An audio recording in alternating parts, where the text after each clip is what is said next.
여러 사람의 말이 우리에게 손을 보이자 누구냐 하오니 여호와여 주의 얼굴을 들어 우리에게 비추소서. 주께서 우리 마음에 두신 기쁨은 그들의 곡식과 새 포도주가 풍성할 때보다 더하니이다. 내가 평안히 눕고 자기도 하리니 나를 안전히 살게 하시는 이는 오직 여호와시니이다. 내용을 읽으면서 부분 살펴보겠습니다. 나의 의의 하나님이여, 내가 부를 때에 응답하소서. 곤란한 중에 나를 너그럽게 하셨사오니 내게 은혜를 베푸사 나의 기도를 들으소서. 내 의의 하나님이여 이렇게 부르는 것은 하나님께서 온전한 판단력을 가지신 분이다, 이런 것들을 전제하고 하는 말이거든요. 사람들은 나를 오해하고 내가 하는 말에 대해서 중심을 잘 모르죠. 우리 마음을 아는 사람은 아무도 없죠.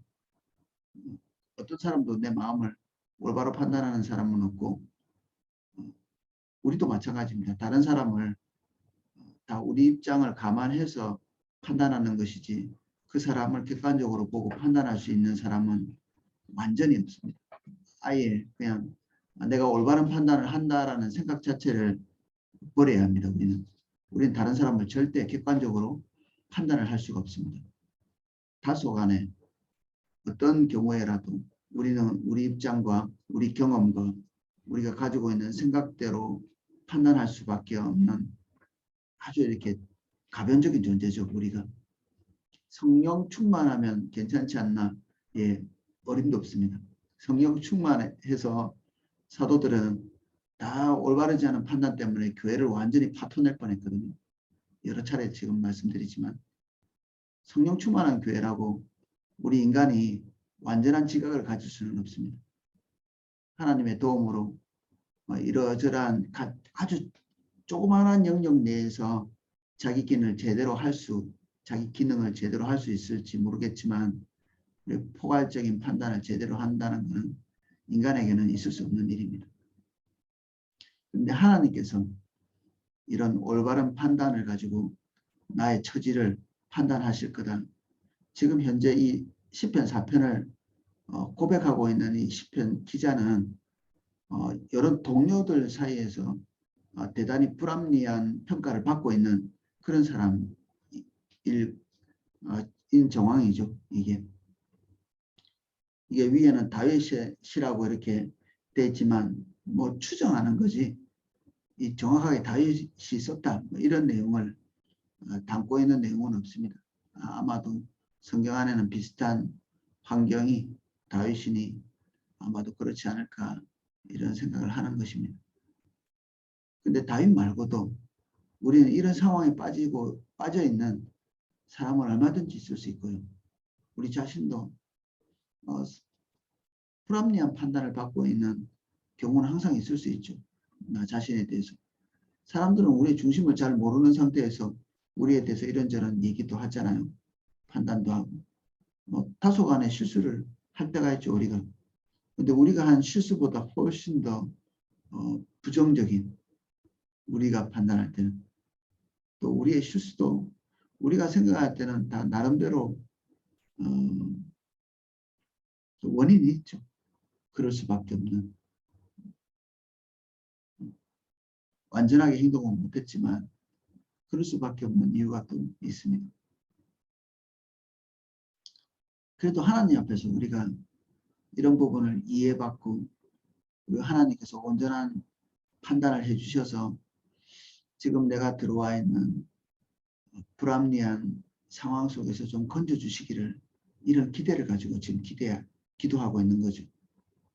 하나님은 항상 우리 입장에서 보실 수 있는 분이시잖아요. 내가 왜 그런 말을 하고 내가 그런 행동을, 그런 판단을 할 수밖에 없었는지를 보시고 우리의 중심 안에 들어오셔서 상황을 이해하시니까 하나님께는 오해가 없죠. 그래서 기도는 굉장히 편안하게 할 수 있습니다. 대화는 신경을 많이 써야 됩니다. 상대방과 대화할 때 상대방이 내 말을 어떻게 수용하고 받아들일 거는가, 내가 아무리 올바른 중심을 가지고 이야기를 해도 상대방은 입장에 따라서는 다르게 받아들일 수 있거든요. 저는 우리 이길수 목사님 설교하실 때 며느리가 부엌에서 힘들게 일하니까 아이고 돼지야 이런 얘기를 했다고 하더라고요. 저도 금방 이해하겠더라고요. 되다 이 말은 힘들다는 뜻인데 뭐 시어머니 입장에서는 위로하고 격려한다고 힘들지 이렇게 얘기하는 건데 며느리 입장에서는 자기를 돼지라고 이렇게 불렀다고 이렇게 듣는 이건 아주 특수한 재미있는 이야기이기도 한데 이런 오해들은 얼마든지 직장 안에서 심지어 가정 안에서 부부 관계 안에서도 얼마든지 일어나거든요.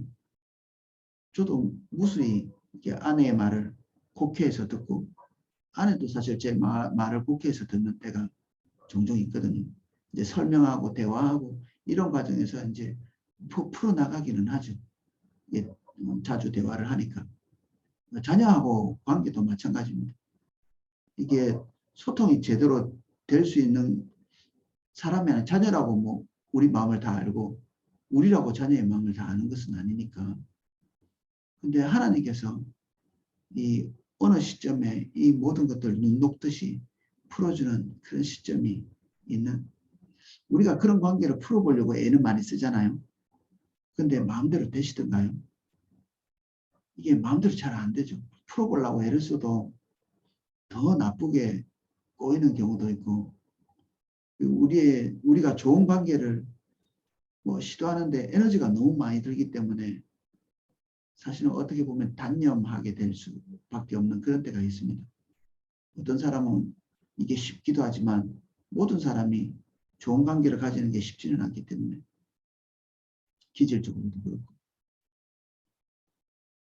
이 시편 기자가 이런 것들에 대한 모든 문제를 주님께 의뢰하고 있습니다. 인생들아 어느 때까지 나의 영광을 바꾸어 욕되게 하며 헛된 일을 좋아하고 거짓을 구하려는가. 인생들아 이렇게 불렀는데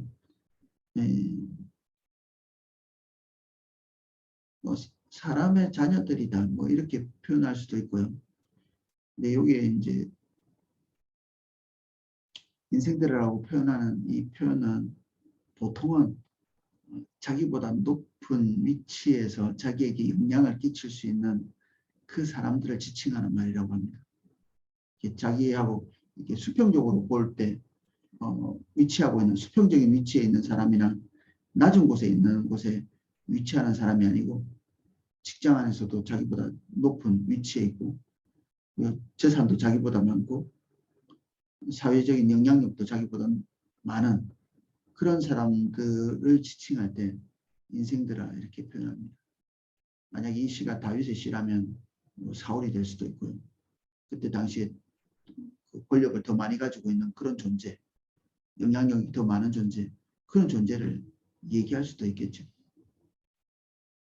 다윗이 사울에게 쫓겨가지고 다른 국가로 망명할 때가 있었는데 진짜 도망쳐서 목숨을 부지하려고 거기에 갔는데 주변에 있는 그 신하들이 다윗의 중심에 대해서 이렇게 의심을 하죠. 그래서 어떻게 적국의 사람을 우리가 수용하고 받아들일 수 있겠는가 그런 얘기도 하고 그러거든요. 그때 다윗이 이렇게 분통을 터뜨리기도 하고 그래요. 근데 결과적으로 보면 그 모함을 당하고 분통을 터뜨릴 만큼 좋지 않은 평가를 이렇게 받으면서 어떤 그 전쟁에 나가서 사울과 싸울 수 있는 그런 정황이었는데 그 일이 가로막히게 되죠. 이게 하나님의 또 신비이기도 합니다. 사람들이 나에 대한 부정적인 평가를 통해서 내 길이 막혔을 경우에 다윗 같은 경우에는 그 길이 막힌 게 나중에 자기가 왕의 역할을 할 때 중대한 흠집이 될 수 있는 것들이 막아진 것이었거든요. 다윗의 삶에 만약에 사울과 전쟁에서 사울을 죽였다든지 또는 적국의 입장에서 자기 나라의 사람들과 전쟁 통해 앞으로 자기가 왕이 될 그 국가의 이런 국민들을 죽였다. 나중에 통치 기간 내내 이게 올무거리가 될 수 있겠죠. 다윗은 그때 당시에 목숨을 부지하기 위해서 어쩔 수 없이 망명한 것이고 거기서 그 왕의 총애를 입어야 되니까 전쟁에 나가려고 한 것인데 이 모든 정황 속에 하나님께서 그를 보호하시기 위한 방편으로 때로는 사람들의 평가를 부정적으로 받기도 하신 거죠. 여기에 있는 일 굉장히 억울한 일이죠. 사실 사람들이 나에 대해서 부정적인 평가를 하는 것은 사실도 아닌데 내가 했던 외적인 판단과 외적인 말 이런 것들을 싸잡아서 비난하는 고운 시선으로 보지 않는. 근데 화면에서는 이 위에 하나님의 섭리가 작용하고 있다는 사실을 우리가 또 이해해야 합니다. 그런 부정적인 평가를 수용하고 받아들이는 이게 하나님의 섭리를 이해하는 사람입니다. 하나님은 실수하지 않으시거든요. 특별히 하나님의 자녀에게 두 번째 좋은 것을 주시지 않습니다. 오늘 나의 불명예 이건 하나님이 많은 생각을 하시면서 나에게 주시는 겁니다. 억울하죠 당연히. 근데 억울한 상황인데 나의 통찰력이 하나님만큼 넓지도 않고 그리고 전지전능하지도 않기 때문에 하나님께서 행하시는 일을 채 이해 못하기 때문에 억울한 것일 수 있습니다. 때로는 하나님 풀어주실 때가 있겠죠. 그러나 지금 현재 하나님께서 풀어주실 때까지는 하나님의 섭리를 이해하면서 수용하고 받아들이는 우리 마음에 드는 것은 하나님의 뜻이고 우리가 마음에 들지 않는 환경은 하나님의 뜻이 아니다. 이거는 다분히 우리 중심적인 판단입니다. 범사에 하나님은 자기 자녀에게 나쁜 것을 주시지 않습니다. 오늘 다소 기분이 나빠도 그것은 궁극적으로 하나님의 선입니다. 여호와께서 자기를 위하여 경건한 자를 택하신 줄 너희가 알지어다. 내가 그를 부를 때에 여호와께서 들으시리로다. 하나님의 우리를 향한 긍휼과 자비는 지속적으로 끊어지지 않고 있다는 사실을 시편 기자가 알고 있습니다. 고백을 하는 사람이 지금 사람들 사이에서는 내가 뭐 왕따를 당해도 그리고 부정적인 평가를 받고 있어도 그리고 내가 한 뭐 실수 때문에 그럴 수도 있는데 내 실수보다 더 나쁜 어떤 평가를 하고 있는 그런 경우도 있을 수는 있겠지만 하나님께서 나의 상황을 보고 계시고 언젠가는 회복하실 것. 그래서 어떤 나이 많은 목사님이 우리가 아무리 오해를 당해도 3년 넘어가지 않는다 그런 말을 하셨다고 합니다. 경험에서 나온 거죠. 3년 참기 힘드십니까? 우리 명예에 대해서 너무 지나치게 소중히 여기시면 안 됩니다. 우리 명예도 정욕이나 그리고 육신적인 탐심처럼 우리에게 그렇게 중요한 것은 아닙니다. 하나님께서 딱 필요한 만큼 주시고 하나님이 주신 만큼 만족해야 되는 것이 명예입니다. 오늘 하나님께서 우리의 명예를 땅에 떨어뜨리실 때는 받아들일 마음의 자세가 필요하죠. 억울하지만 주님과의 관계 안에서 하나님께서 우리에게 긍정적 평가를 하시고 계시다면 그걸로 족한 것이죠. 하나님께 우리가 부정적인 평가를 받는 것은 이것은 중대한 문제입니다. 대단히 빨리 거기서 벗어나야 되죠. 이걸 잘 피해를 방치하면 이건 정말 심각한 문제입니다. 사람에게 오해받는 것은 그냥 풀릴 때까지 놔둬도 괜찮을 때가 있습니다. 그게 우리 삶에 뭐 조금의 손해를 줄 수는 있겠지만 하나님께서 우리에게 부정적인 평가를 내리고 계신 것에 비해서는 아무것도 아닌 거라고 볼 수 있습니다. 너희는 떨며 범죄하지 말지어다. 자리에 누워 심중에 말하고 잠잠할지어다. 대적들에게 하는 말이죠. 네, 우리를 부정적으로 보는 사람들에게 하는 말입니다. 너희는 떨며 범죄하지 말지어다. 이것은 상대방이 하나님이 무서워서 벌벌 떨면서 이렇게 범죄한다 이런 게 아니라 치를 떤다 이런 말을 하잖아요. 이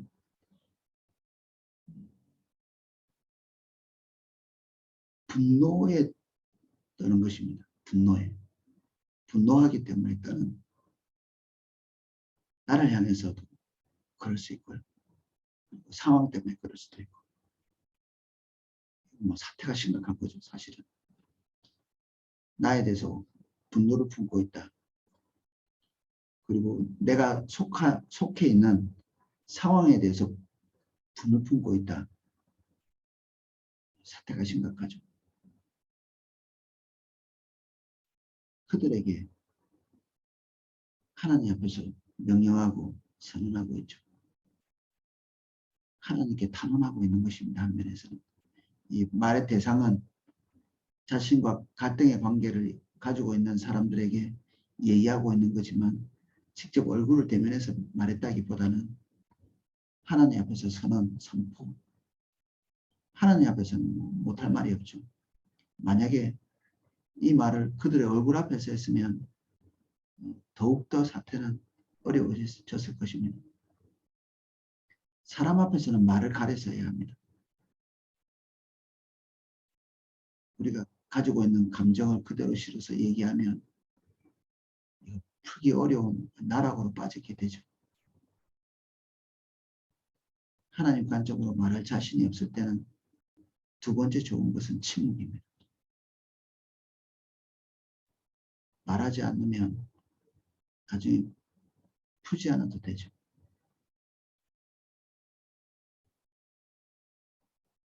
의의 제사를 드리고 여호와를 의지할지어다.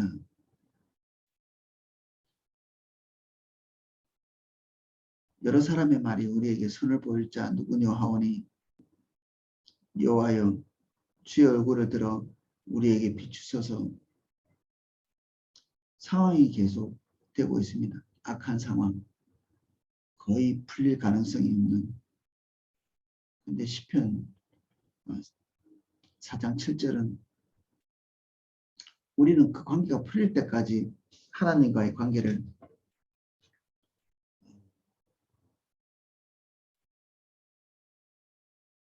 그것이 풀리는 데 집중하죠.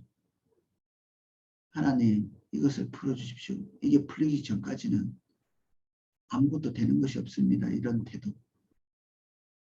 예배도 안 되고 기도도 안 되고 큐티도 안 되고.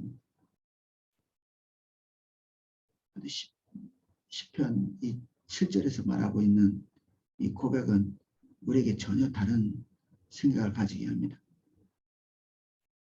주께서 내 마음에 두신 기쁨은 그들의 곡식과 새 포도주가 풍성할 때보다 더하니이다.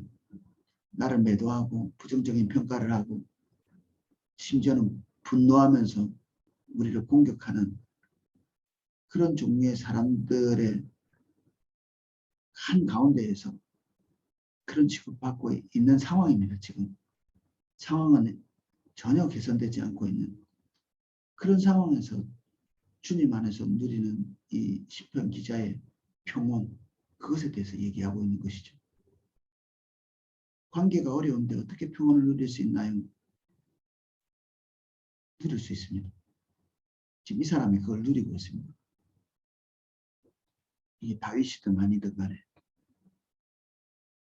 이 하나님과 올바른 관계를 가지고 있는 이 사람은 거기에 일희일비하지 않고 평온을 누리고 있는 거죠.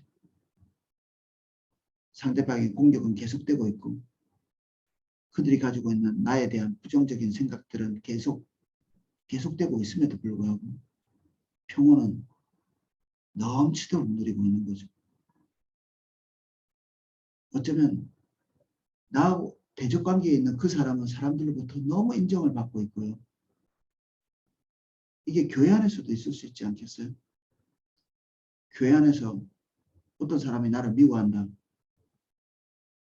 내가 잘못한 것이 있거나 또는 잘못한 것이 없거나 아니면 서로가 별로 잘못한 것이 없는데 어떤 소통에 잘못이 있거나 그 모든 것을 다 포함해서 상대방이 나에게 대해서 부정적인 감정을 가지고 있는데 상대방은 승승장구하고 나는 교회 안에서 그렇게 중요한 인물도 아닌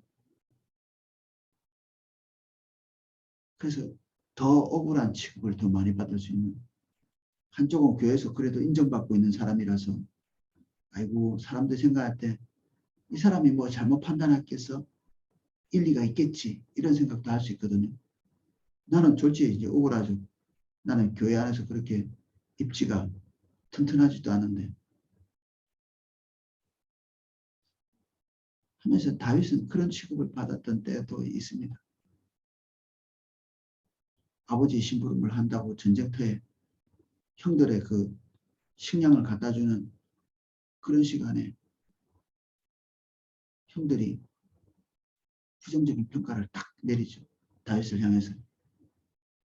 내가 네가 어떤 놈인지 아는데 내 지금 전쟁 구경하러 온 거 아니야? 형들은 지금 목숨 걸고 지금 전쟁에 나와서 이렇게 고생하고 있는데 전쟁이 어떻게 되나 이게 구경이나 하러 나온 철딱선이 없는 그런 사람 취급을 받는 지금 자기들 도와주려고 아버지로부터 식량을 받아서 그들에게 꼭 전달해 주려고 왔는데 구경하러 온 철딱선이 없는 사람 취급을 받는 골리앗과의 전쟁 그 싸움에 나가려고 할 때도 누가 다윗을 하나 인정해 줬습니까? 골리앗은 모든 사람에게 인정받는 사람이었죠. 상대가 안 되죠. 평판이. 골리앗은 적들에게도 인정을 받을 정도였죠. 이스라엘 백성들도 벌벌 떨었습니다. 그가 이때까지 쌓아왔던 전적들이 있기 때문에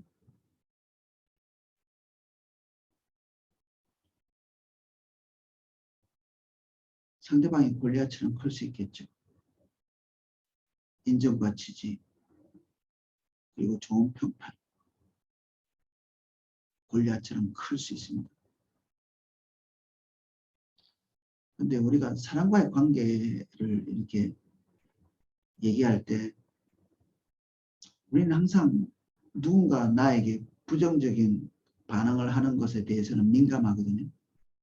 근데 반대로 우리가 다른 사람에게 가지고 있는 부정적 감정, 부정적 평가, 그리고 상대방에 대해서 애매한 태도를 가지고 있는 상대방이 나를 통해서 억울한 감정을 느낄 수 있는 가능성은 많음에도 불구하고 내가 그것에 대해서 그렇게 민감하지는 못합니다. 우리도 알지 못하는 사이에 다른 사람에게 상처를 주고 내가 한 행동, 언행들이 얼마든지 다른 사람에게 깊은 상처를 안겨줄 수 있거든요. 그리고 내가 알고 있는 갈등의 관계에서 사람들이 나를 다 지지해. 아이고 네가 이때까지 교회에서 한 게 얼만데 네가 옳겠지. 상대방은 인격적으로 전혀 사람들에게 인정받지 못하고 있어. 나와의 갈등이 생겼을 때 사람들이 100이면 100 나를 지지하고 상대방을 지지하지 않아요. 그럴 경우에 나는 안전한가? 지금 상대방이 이 시편 4편을 가지고 하나님께 탄원하고 있을 수 있거든요. 하나님, 나는 억울합니다. 나는 힘들고 고통스럽습니다. 그를 고통스럽게 하는 그 대상이 나일 수 있는 거죠. 그리고 사람들이 나를 완전히 지지하고 네가 오라. 이 갈등에 싸우면서 승리자는 너야. 이런 취급을 받는 사람이 그 사람이 골리앗입니다. 하나님께서 누구의 손을 드실지는 아무도 모르는 거죠. 왜 하나님이 항상 내 손을 들어줘야 되나?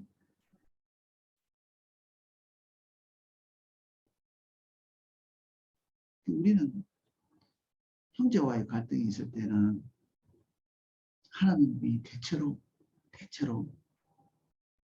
연약한 자의 편을 드십니다. 주님과의 관계가 온전한 사람의 편을 들지 않습니다. 약한 자의 편을 들죠. 형제끼리 싸우면 누구 편을 드시나요?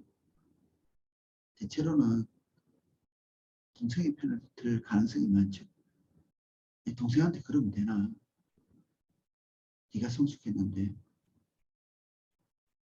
근데 이게 비유만이 그런 게 아니고 사도 바울이 고린도 교회에 한 그런 권면에서도 나옵니다. 고기를 먹는 것이 옳은가?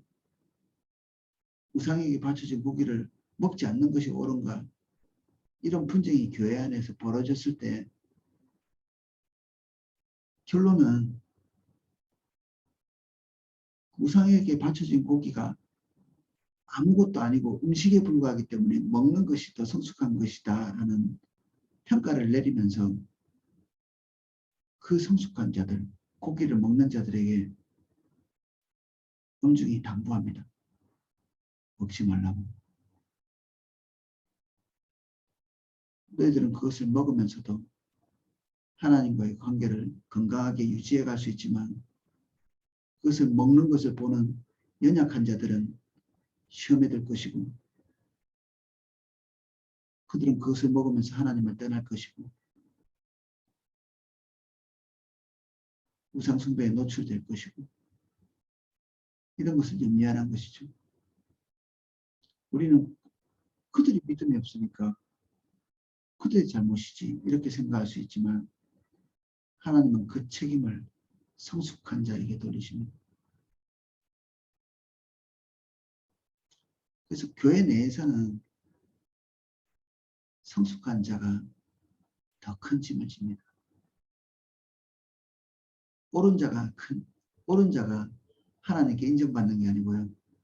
옳음에도 불구하고 성숙한 자에게 더 큰 책임을 물으십니다. 믿지 않는 사람과의 관계에서는 조금 입장이 다릅니다. 믿지 않는 사람과 믿는 자의 관계에서는 하나님께서 이 시편 4편에 해당하는 주님께서 완전한 섭리를 가지고 우리를 인도하실 것에 대한 약속을 우리에게 보장하시죠. 교회 내에서 이것을 적용하는 것은 조금 다른 문제가 있습니다. 내가 평안히 눕고 자기도 아리니 나를 안전히 살게 하시는 이는 오직 여호와시니이다. 갈등이 계속되고 있음에도 불구하고 그것이 상황적으로 풀리지 않음에도 불구하고 여전히 주님 안에서는 기쁨과 즐거움, 희락을 누리는 그리고 잠도 잘 자는 주님과의 관계에 문제가 없기 때문에 주님이 인정하고 지지하시기 때문에 주님이 우리의 형편을 잘 알고 계시고 우리의 운명을 나락으로 빠지지 않게 할 궁극적인 도움은 하나님께서 가지고 계시기 때문에 사람들이 우리를 아무리 궁지에 몰려고 애를 쓰고 있어도 그것이 결국 합력하여서 선으로 우리에 닥칠 것이기 때문에 지금 현재는 우리가 직장에서 강등을 당한다든지 해고를 당할 수도 있겠죠. 다윗같이. 그리고 우리의 중심을 의심받을 수도 있을 것입니다. 근데 그 나이 많은 목사님의 경험담같이 3년 가지 않는다. 그 억울한 것이 언젠가는 벗겨지고 언젠가는 풀어주신다. 우리의 명예도 아무리 땅에 떨어져 있어도 하나님께서 필요하실 때는 다시 회복시키십니다. 우리가 그것 때문에 전전긍긍 할 필요가 없습니다. 그렇게 해봤자 우리의 이름이 더욱 누추해질 뿐입니다. 우리의 모든 필요를 주님께 맡기듯 우리의 명예도 주님께 맡기고 주님께서 때가 되어서 해결하실 때까지 우리는 뒤로 물러나서 주님 앞에만 서 있는 그런 태도가 이 시편 기자에게 배워야 될 그런 태도입니다. 그리고 의외로 또 할 수 있습니다. 한두 번 해보면 처음이 어렵지. 두 번, 세 번, 그리고 억울한 것도 한두 번 당할 때가 어렵지. 뭐 그 뒤에 몇 번 당해보면 아이고 별것도 아니네 하실 겁니다. 뭐 오해 당해봤자 명예가 떨어져봤자 때가 될 때 필요할 때는 하나님께서 반드시 세우시기 때문에 그런다고 우리의 운명이 다 나락으로 빠지지도 않습니다. 대수롭지 않다. 하나님 앞에 있는 사람은 그 모든 것이 대수롭지 않다. 심지어 감옥에 들어가도 요셉이 그랬죠. 때로는 이 성추행자로 이게 낙인 찍힌다. 남자들에게 이거보다 더 창피한 일이 없겠죠. 성추행자. 어떤 목사님이 저하고 친한 분이 그런 취급을 받아가지고 조사를 받고 왔더라고요. 그 조사를 받고 돌아오는 그 다리를 이렇게 걸어오는데 거기서 뛰어내리고 싶은 그런 충동을 받았다고 하더라고요. 상황을 보니까 제가 이해는 되더라고요. 너무 억울한 정말 선의를 가지고 했던 일에 대해서 믿지 않는 사람들에게 수치와 창피를 당하는 그럼에도 불구하고 우리가 하나님 앞에서 온전한 한 모습을 가지고 있을 때 다 지나간다. 때가 될 때 하나님께서 푸신다. 그 부끄러운 것도 하나님 안에는 섭리 속에서 선으로 작동하는 때가 오게 될 것이다. 주님이 우리에게 말씀하시는 바입니다. 자, 기도하겠습니다.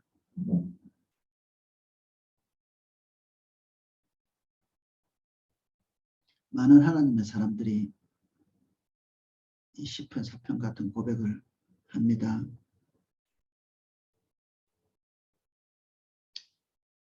사람들에게 받는 모든 평가에서 자유롭게 해주십시오. 뚝불장군이 아니라 주님 안에서 우리가 깊이 머물므로 이 좋지 않은 상황에서도 평온을 누리게 하시고 잠을 자게 하시고 하나님의 선한 공락 가운데 있을 수 있도록 은혜를 주옵소서. 사람들에게 받은 모든 부정적인 평가로 말미암아 고통받는 모든 분들의 마음에 있는 마음의 짐들을 예수 그리스도의 이름으로 파합니다. 자유하게 해주십시오. 상황이 해결될 때까지 거기에 매여 있는 미숙함에 들어가지 않도록 도와주십시오. 상황이 풀리든 풀리지 않든, 그리고 혹시 풀지 못하고 영원히 그것이 상황이 끝나도 상관없이 주님 바라볼 수 있도록 도와주십시오. 그 모든 것이 대수롭지 않게 해주세요. 하나님의 사람에게 주님의 평가 외에는 대수롭지 않습니다.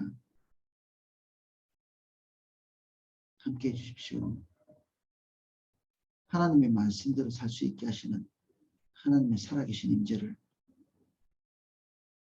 저희에게 넘치게 기름 부어 주옵소서.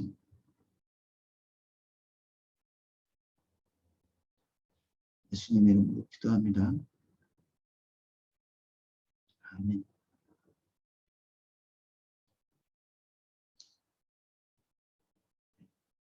네, 오늘 인터넷 사정이 좀 좋지 않았습니다. 제가 좀 살펴보겠습니다. 기도하실 수 있도록 음악을